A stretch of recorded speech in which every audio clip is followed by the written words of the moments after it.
Hola, ¿qué tal? Muy buenas tardes, tengan todas y todos y cada uno de ustedes. Sean bienvenidas y bienvenidos a esta sesión, pues podemos decirlo, pues de reforzamiento de lo que vimos en clase y aparte para avanzarle un poquito a los contenidos del curso, en este caso de su bloque. El día de hoy vamos a tocar parte de lo que sería el tema de las rutas metabólicas, lo que sería la glucólisis y parte de lo que sería la glucogénesis, las consideraciones del anabolismo o catabolismo y veríamos también en este caso los ciclos importantes dentro del cuerpo humano, algunas cosas que ya revisamos, así que vamos para allá.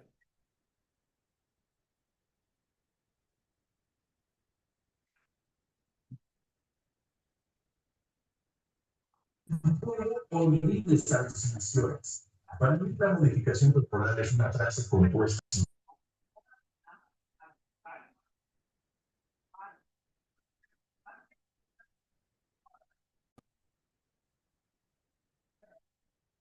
Bien, las rutas metabólicas, bueno, o las rutas metabólicas se definen como aquella serie de reacciones químicas que ocurren dentro de una célula. Eso es prácticamente una ruta metabólica. La más famosa de todas las rutas, sin lugar a dudas, es la ruta llamada ciclo de Krebs. Yo creo que es la más compleja desde el punto de vista analítico, porque hay que establecer lo que serían condiciones de conocer un poquito cómo se desarrolla, en este caso, el esquema de cada una de las ocho reacciones que hay. Pero bueno, a su tiempo lo veremos, ya creo el día sábado. Pero para nosotros entender el esquema de la ruta metabólica del ciclo de Krebs, tenemos que considerar al menos estas que están de mi lado, en este caso derecho, en su pantalla, como aparecen. Por ejemplo, en el caso de las rutas metabólicas que más vamos a ver, pues sería la de la beta oxidación de los ácidos grasos, que tiene que ver con el esquema del sistema hepático, glucólisis y glucogénesis. En este caso se refiere exclusivamente a lo que sería el esquema del sistema pancreal o el páncreas, la ruta de las pentosas fosfato, el metabolismo del glucógeno.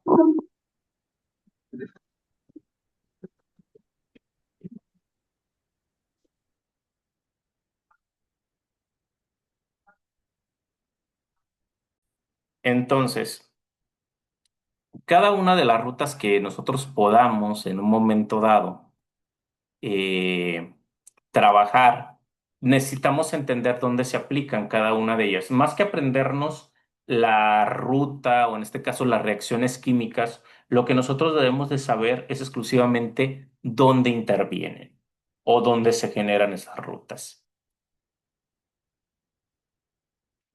Cada ruta metabólica consta de una serie de reacciones bioquímicas que están conectadas en sus intermediarios. Los productos de una reacción son los sustratos de las reacciones posteriores y así sucesivamente. A menudo se considera que las vías metabólicas fluyen en una dirección. ¿Qué quiere decir? Que si recordamos el esquema de las reacciones químicas tal cual, vemos que la gran mayoría son de tipo reversibles, o sea, quiere decir que pueden regresar a su estado natural. Sin embargo, en algunos casos no ocurre así. Por ejemplo, aquí tenemos tres reacciones bioquímicas. La primera, la glucólisis, donde interviene el ATP, inclusive la glucosa, el piruvato y lo que es la nicotidamina adenina dinucleótido, que ya después veremos qué significan cada una de estas letras. Pero al darnos una idea, vemos que las reacciones son diferentes en cada uno de los esquemas. Hay que recordar que entre más energía tenga una reacción química o una ruta metabólica, más compleja va a ser en su esquema de de componentes o en este caso de reacciones. Era lo que yo les comentaba con respecto al ciclo de Krebs. El ciclo de Krebs es una de las rutas más complejas y en sí intervienen N cantidad de compuestos químicos. Son cosas que nosotros debemos de entender. A una mayor cantidad de compuestos químicos en una ruta metabólica es más compleja. Esto es un postulado que en su tiempo lo hizo Sir Hans Krebs, quien justamente creó el ciclo que lleva su nombre. La clase pasada vimos lo que eran la diferencia entre el anabolismo y catabolismo. Estas dos reacciones bioquímicas que ocurren dentro del esquema metabólico, el catabolismo consume energía, mientras que eh, el anabolismo consume, perdón, y el catabolismo produce. Hay algunas situaciones específicas, pero este ciclo es un ciclo interminable y en todos los ciclos interviene el adenosín trifosfato. Ahora, el metabolismo pues hace referencia a todos los procesos fisicoquímicos del cuerpo que convierten o usan energía, tales como la respiración, la circulación sanguínea, la regulación de temperatura corporal, la contracción muscular y la digestión de alimentos y nutrientes. Entonces quiere decir que en cada una de las etapas del esquema del metabolismo tiene que intervenir tanto el anabolismo como el catabolismo. Pero ¿qué pasa cuando una de las dos deja de funcionar? Bueno, esto es algo muy interesante. Cuando deja de funcionar uno de los sistemas, en este caso metabólicos, termina por volverse un problema fuerte. ¿Qué quiere decir esto? Termina por volverse un problema donde las enfermedades crónico degenerativo van a empezar a presentarse tarde o temprano y eso es un riesgo que no debemos de correr. Para eso justamente sirve la bioquímica, para darnos cuenta de cómo está funcionando por dentro el cuerpo. Más que saber, en este caso, qué es lo que afecta a cada sistema, a cada biomolécula, es para nosotros conocer qué es lo que va a pasar dentro del cuerpo en un momento dado. Y el metabolismo justamente nos lleva a esto, a esas rutas metabólicas que estamos mencionando en este momento. Bien, dentro de los procesos más convincentes, por ejemplo, en el anabolismo hay una construcción de biomoléculas, mientras que en el catabolismo existe la degradación. Hay rutas divergentes, ¿qué quiere decir? Que en el anabolismo las rutas metabólicas que lo condicionan en su formación pueden estar separadas, mientras que en el caso de los procesos de oxidación, las rutas son convergentes. ¿Qué quiere decir? Que rutas como, fíjense bien, como la oxidación descarboxilación, la glicólisis, pueden en un momento dado conjuntarse con el ciclo de Krebs. A eso se refiere cuando son rutas bioquímicas convergentes. O sea, quiere decir que en un momento dado esas rutas pueden juntarse para ese esquema. Ahora, en el aspecto, por ejemplo, de procesos de reducción, en el anabolismo está la lipogénesis, la glucogenogénesis, la gluconeogénesis, fotosíntesis y quimiosíntesis. O sea, ¿qué quiere decir? Que, por ejemplo, hasta las plantas en un momento dado tienen una tendencia al anabolismo. Ahora, en el esquema, por ejemplo, de la respiración y la fermentación, están l- están totalmente esquematizados en el esquema del ciclo de Krebs, la reducción, la glucogenólisis y la glucólisis. Son condiciones que se van a dar. Ahora, yo les comentaba en la clase que en el anabolismo y en el catabolismo, es necesario que exista un intercambio de compuestos, que exista un intercambio también de energía en un momento dado que se termine, pero también que empiece. O sea, se tiene que destruir las moléculas para crear otras más complejas o formar otras más complejas para hacerlas más simples. Es un ciclo interminable que se da en el metabolismo. Era lo que los que les comentaba justamente en esta imagen, donde se tienen moléculas muy simples hasta moléculas muy complejas. Ahora, en el caso del catabolismo o del anabolismo, de igual manera ocurre, o sea, moléculas complejas a moléculas simples. Es un proceso interminable y en todas tienen como acelerador de reacción o como catalizador, mejor dicho, a lo que sería el ATP. El ATP o el adenosintrifosfato como moneda energética de todos los organismos tiene que estar presente sí o sí en los procesos metabólicos. Eso es lo complejo nada más. O sea, entender no el nombre del compuesto químico, sino el tipo de, de Recuerdo pues que sustancia mi que... bebé ya le di al cáncer y topo chico. Victoria, creo que tiene encendido su micrófono.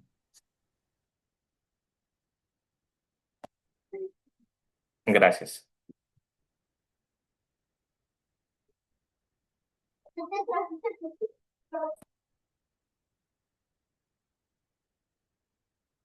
Bien.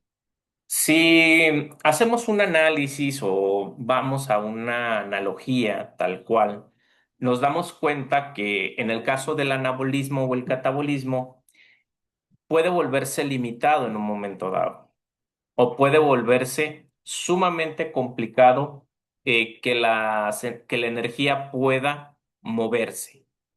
De eso se trata justamente la bioquímica, ver la velocidad de la reacción, ver cuánto tiempo tarda en degradarse un compuesto, ver cuáles serían las condiciones en las que una reacción o un cuerpo puede verse mermado por la presencia o no de ciertas biomoléculas.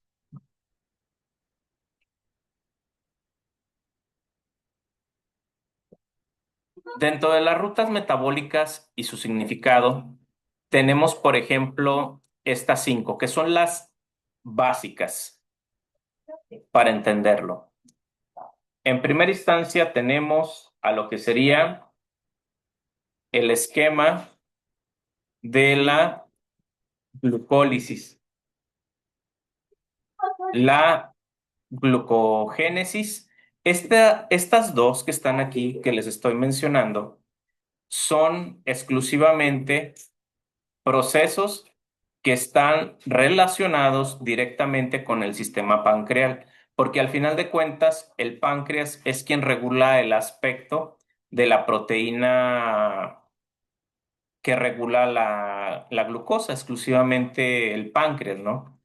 Entonces, mientras que en la glucólisis se degrada la glucosa, en la glucogénesis, esta puede en un momento dado producirla, mientras que una la degrada, otro la produce. Tenemos también ahora lo que es el ciclo de la urea. Este ciclo está relacionado directamente con el esquema de, fíjense bien, el ciclo de la urea se relaciona directamente con el esquema de los riñones, porque justamente a partir de este ciclo es como puede sacar este compuesto del organismo. La urea es un compuesto obligado, pero al mismo tiempo puede llegar a hacer mucho daño en el organismo si es que tiene mucho tiempo de residencia. La ruta de las pentosas fosfato es una ruta que acompaña el esquema de la glucosa, la producción del nicotidamina adenina dinucleótido, el, el CO2, pero no hay presencia de ATP.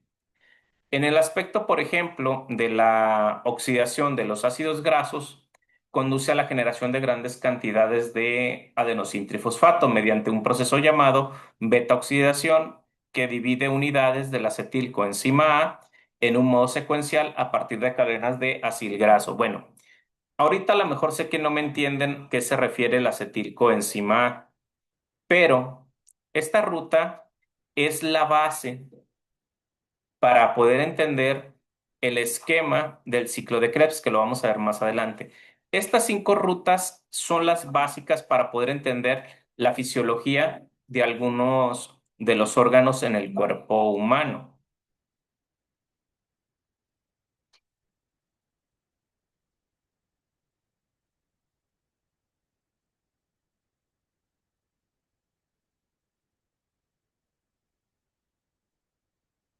Bien, pero ¿qué pasa?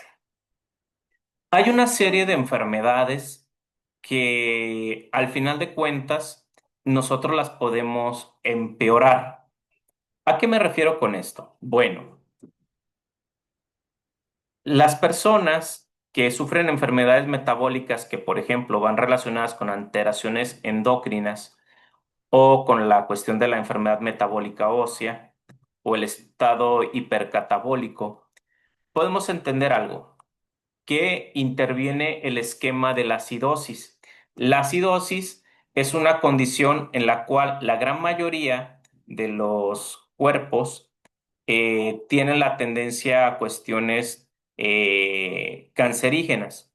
Si me pongo en el postulado que hace Otto Warburg en 1930, dice que una una célula que tiene la tendencia a la acidez producirá lo que sería el esquema del cáncer tal cual.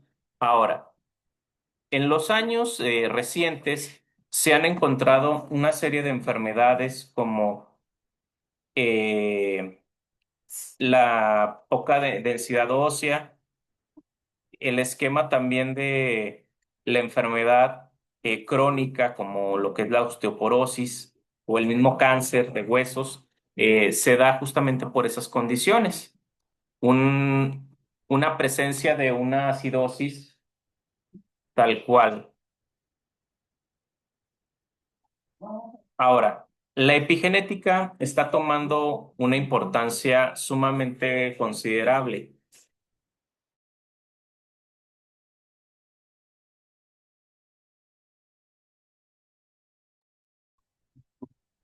El error congénito del metabolismo en la alteración de la estructura del DNA viene ya por definición, o sea, si en tu familia hay personas que tienen enfermedades, por ejemplo, como la diabetes, la hipertensión arterial considerable o la hipotensión también, porque puede ser en el otro extremo. En esas consideraciones, pues, la epigenética es un factor mucho más fuerte. Y ahí les va el porqué. Si una persona que tiene el esquema de la diabetes empieza a sufrir por esta situación y nosotros con las alteraciones va a ir inclusive aumentando ello, ¿sale? Nosotros no podemos echarle más al morral, como luego dicen. Si ya tenemos la predisposición genética, no podemos inclusive llevarlo por ese otro camino, ¿sale?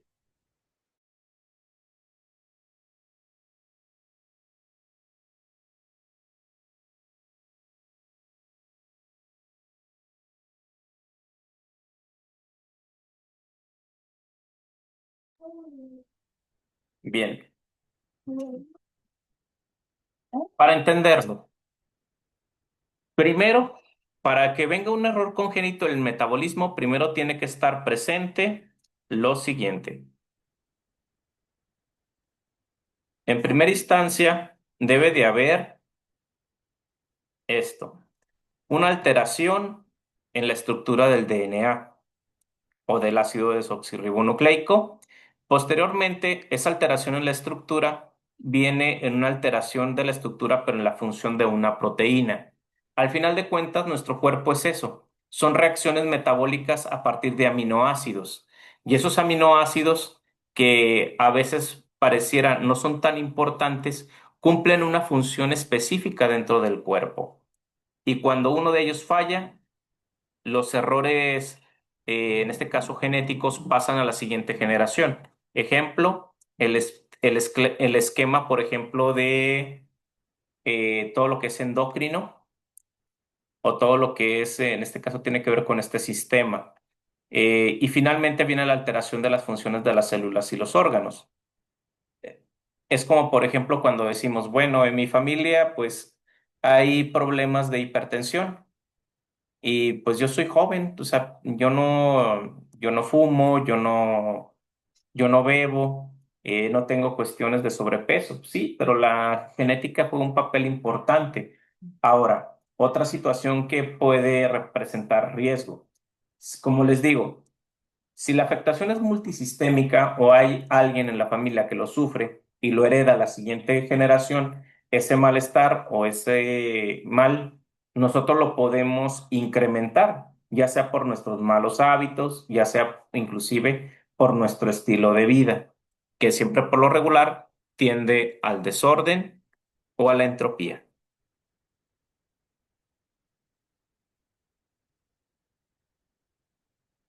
No sé si hasta aquí tengan alguna duda, algún comentario.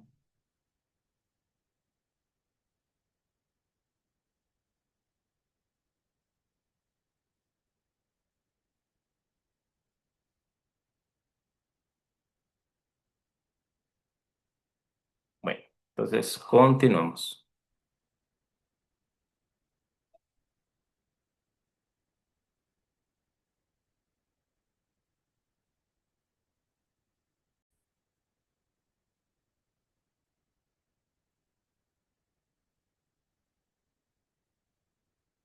Clasificación de carbohidratos. Vamos ahora a analizar un poquito esto que viene muy acompañado para la diabetes.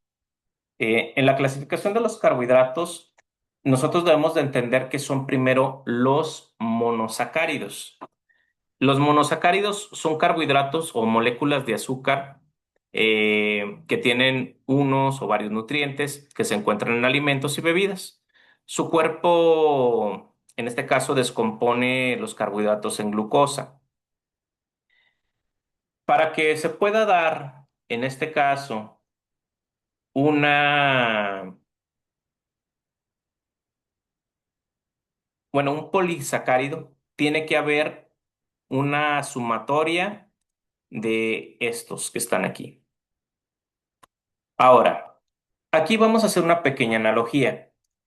Todas aquellas personas que se dicen ser veganos o que personas que tienen un vegetarianismo muy fuerte, hay un riesgo inminente sí o sí de la diabetes, porque al final de cuentas la fructuosa es, es el monosacárido que está presente específicamente en todo lo que sería la fruta.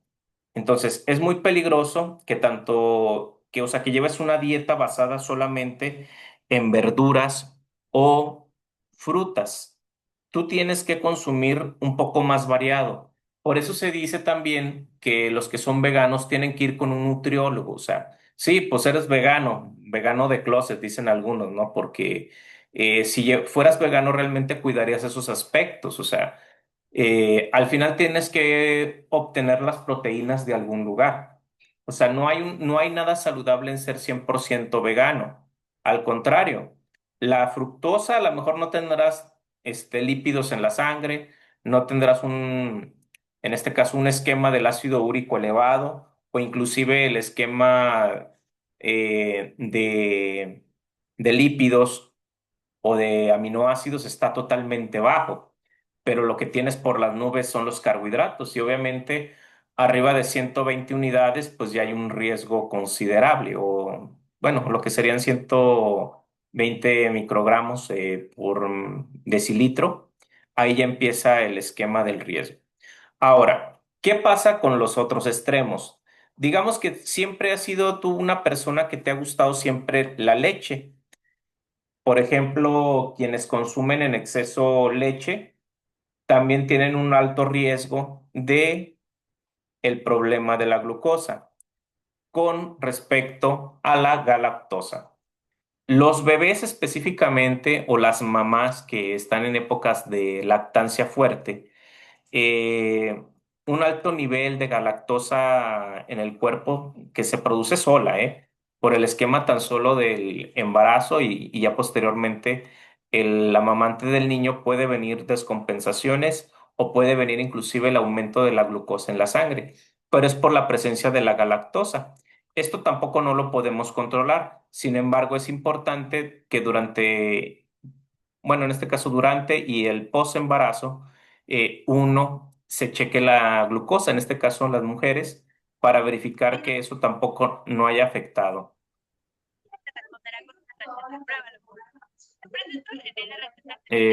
Adelante, Estefanía. Recetas que se cocina o mándale una foto de tu platillo y te responderé con una receta. Pruébalo. Te presento. Bueno, parece ser que se le encendió el micrófono, ¿verdad? Pensé que iba a, a preguntar algo, no sé.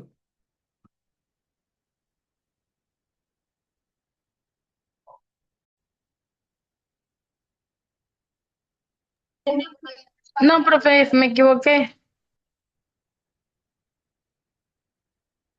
Ok, muy bien, entonces continuamos.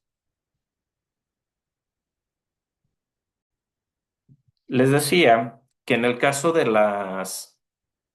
todo lo que tiene que ver con el esquema de fructosa y galactosa, son riesgos que tarde o temprano los vamos a correr. Pero si soy una persona que, como buen omnívoro que soy, o sea, que como de todo, pues también hay riesgos, es cierto. Pero hay que recordar algo, que si yo, por ejemplo, consumo de los tres tipos de carbohidratos, tarde o temprano, a lo mejor voy a tener una compensación balanceada de estos. O sea, no es malo tenerlos en el cuerpo. Lo malo son los excesos o las concentraciones elevadas de ellos. Eh, Ahora, para nosotros entender qué es un polisacárido, sería la combinación de uno o más carbohidratos.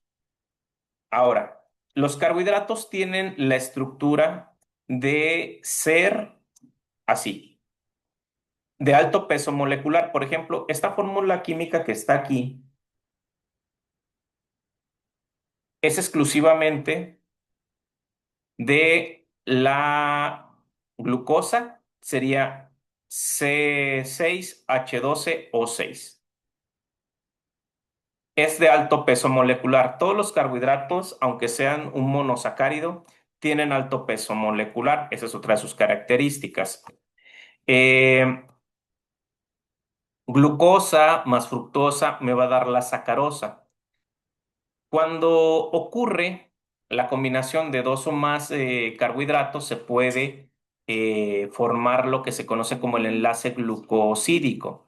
Este enlace glucosídico es cuando nosotros tenemos ese boom de alta energía en el cuerpo. ¿Qué quiere decir? Que aumentamos la concentración de cierto compuesto en el organismo de azúcar. Y es cuando tenemos esas subidas repentinas o que sentimos que traemos mucha energía. Pero cuando traemos baja energía es probablemente porque los carbohidratos estén bajos. Existen los siguientes tipos de carbohidratos. Tenemos los monosacáridos, los disacáridos y los polisacáridos. Regularmente los monosacáridos son aquellos que son solos, como la fructosa, la glucosa, la galactosa. Y tenemos también lo que serían otro tipo de compuestos un poco más complejos en el esquema natural, como solamente el de la glucosa. ¿Por qué es tan importante el análisis bioquímico de la glucosa en el cuerpo humano? Bueno, no hace falta que lo sepamos, o sea, yo creo que a estas alturas ya lo conocemos. Ustedes ya que van en el tercer semestre de una carrera de ciencias de la salud, creo que no hace falta que ya entremos en detalles, ¿no? O sea, ya sabemos cuál es el punto de inflexión con respecto a la concentración de la glucosa en la sangre. Por ejemplo, para poder controlar el azúcar en la sangre o lo que sería la glucemia, se debe de vigilar estrictamente otros factores del riesgo cardiovascular. O sea, es una condición natural. Cuando sufres, por ejemplo, de la glucemia o exceso de glúcidos en la sangre, hay también una consecuencia. Esta consecuencia puede ser presión alta o presión baja cuando hay esos esquemas. ¿Qué es lo que yo debo de vigilar en un momento dado con la glucosa en la sangre? Lo que tengo que vigilar es lo siguiente. Tengo que vigilar primero la obesidad abdominal, posteriormente la glucemia, en este caso el azúcar en la sangre, la hipertensión arterial y el perfil lipídico o el colesterol de triglicéridos. O sea, esto es lo que yo tendría que evitar, es lo que yo tengo que analizar. Porque al final de cuentas, o sea, si hay una obesidad abdominal, pues quiere decir que también hay no solamente presencia de carbohidratos, sino también hay presencia de, de lípidos o presencia de aminoácidos. El azúcar en la sangre, eso es una consecuencia hay que hacerlo seguido. La hipertensión arterial y finalmente el perfil lipídico, o sea, colesterol y triglicéridos, cuestiones de lo que se conocen como las lipoproteínas solubles en el cuerpo. Así se conocen porque lo que vimos en clase nos indica que el taponamiento de las arterias también viene como una consecuencia de. Ahora, ¿qué es lo que nosotros deberíamos de prevenir en el esquema de las enfermedades de la glucosa? Un momento dado que se nos detectase una diabetes, ya sea de la tipo 1 o de la mellitus, la tipo 2.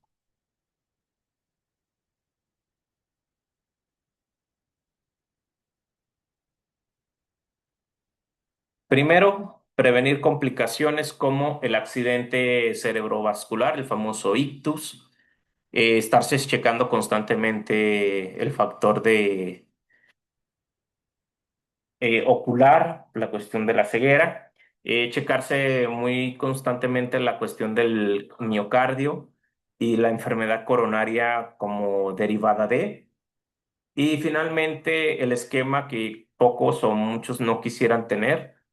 Yo creo que el esquema de la insuficiencia renal es una de las cosas más crónicas que una persona pudiese llegar a tener en el esquema del riesgo de la glucemia.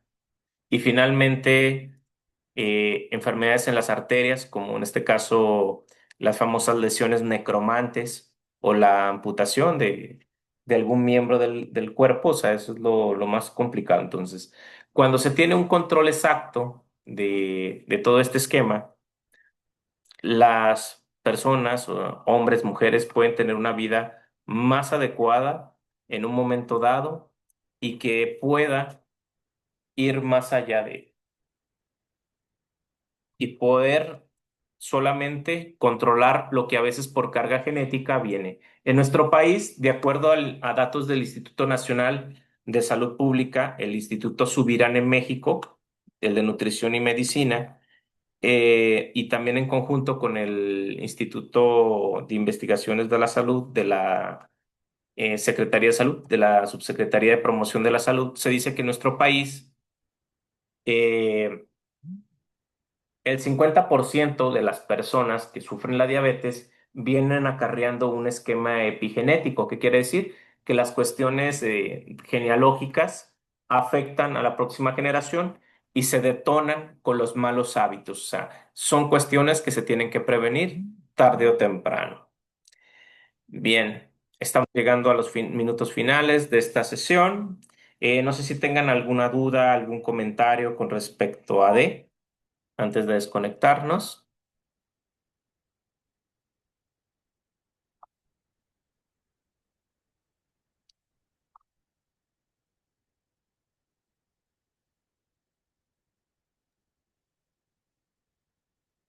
Ok. Adelante. Adelante, Noé. Bueno, parece que lo está escribiendo en el grupo.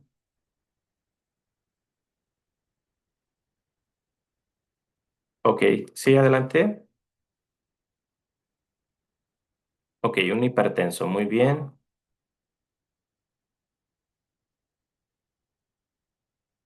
No debe de ser una condición limitante eso para ser hipertenso.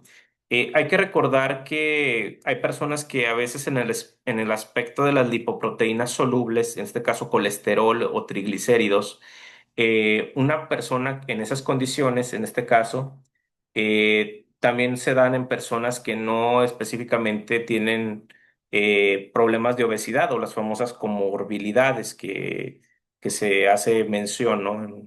Actualmente. El hecho de estar delgado no es una limitante para decir que no puedo tener hipertensión o que en este caso sufra de las lipoproteínas elevadas o también en el esquema también de la diabetes. Es que esto es algo que siempre se nos ha infundado, siempre hemos creído.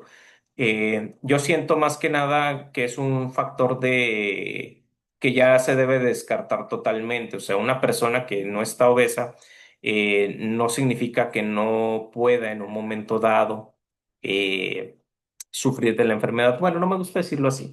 Mejor pero prefiero decir persona con comorbilidad o con alto peso por encima de su nivel de índice de masa corporal. Y en este caso, para no ofender a nadie. Y, y en el aspecto de los triglicéridos, también se da en personas delgadas, o sea, no es una condición exclusiva de las personas que tengan algún alto peso. De, de nada, Noé. Muy bien. Miren, aunado un poco a lo que comenta en este caso nuestro compañero Noé, creo que el factor más importante para nosotros, como personas que estamos un poco encaminadas en ciencias de la salud, es que debemos de cuidar lo que venga más delante. Ahorita pensar en cómo estamos, pero pensar en los 5, 10, 15 años que vienen. Ustedes dicen, bueno, no sé si llegue, es algo muy largo, pero la calidad de vida debe de ser siempre pensando en ello, o sea, de que no quisiera sufrir por ello. Ok, Ari, por ejemplo, comenta lo siguiente. ¿Cómo se alterarían los triglicéridos? ¿Es en base a la alimentación? Definitivamente. El aspecto de la ingesta de alimentos con alto nivel de grasa o de alto nivel de lipoproteínas solubles, como podrían ser las carnes o rojas, que tienen un alto peso proteico, ese sería un esquema por el cual en este caso pueden aumentar. Muy pocas veces se da por cuestiones epigenéticas o cuestiones complejas. Por ejemplo, las carnitas. Ahí está el esquema, ahí como lo establece Noé. Bueno, me está marcando ya el último minuto de la sesión. Lo que les quería decir antes de desconectarnos es que hay que cuidarnos, hay que pensar en los próximos 10, 15 años de cómo me quiero ver y que si ya tengo malos hábitos, hay que cambiarlos. Hablar de ese famoso esquema de la prevención donde mucho se habla, pero poco se hace. ¿Sale? Muchas gracias por su asistencia y nos vemos en este caso el día sábado para continuar con este tema muy interesante acerca de la alimentación en la bioquímica. Hasta luego.